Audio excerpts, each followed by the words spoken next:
George Floyd's 4-year-old niece was shot. She was shot while in bed, and thankfully she is recuperating after surgery. Now, this is not the first story that any of us have heard about our precious babies being shot, sometimes killed, while they are sleeping in bed because of violence in our various communities. And the tragedy of this particular story is that the compounded tragedy is that it struck our the niece, the 4-year-old niece of our brother George Floyd, who we know was murdered in the most vicious fashion by Derek Chauvin. David, if we have a clip, let's run the clip of what's happening with that story.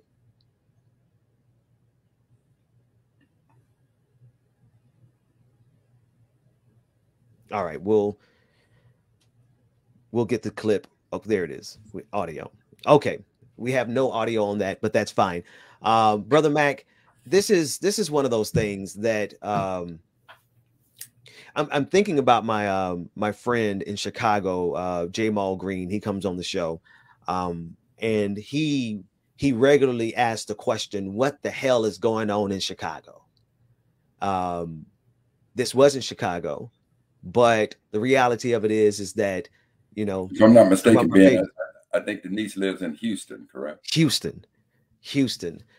It's an epidemic around the country, Brother Mac. What are your thoughts about this collision, right? It's the absurdity of the collision where our brother was killed by police violence, and then his niece, thankfully she's alive and recuperating, but shot in bed. And we still don't know the source of the violence. But my mind is already speculating. I just want to get your thoughts on this. You know, Ben, just like there was an uproar at these police killings of Black Lives Matter, there is no doubt that there needs to be an uproar within our individual communities against this type of nonsense. You know, when anybody would ride around and recklessly shoot into a home with the possibility of committing an atrocity similar to what has happened to this little angel. You know, words like snitch, I won't jail, you know, none of that shit matters to me no more. Because you lower and low, you're not worth that. And that type of behavior cannot be tolerated. Now, it's one thing for us to, you know, to focus on the behavior aspect of it.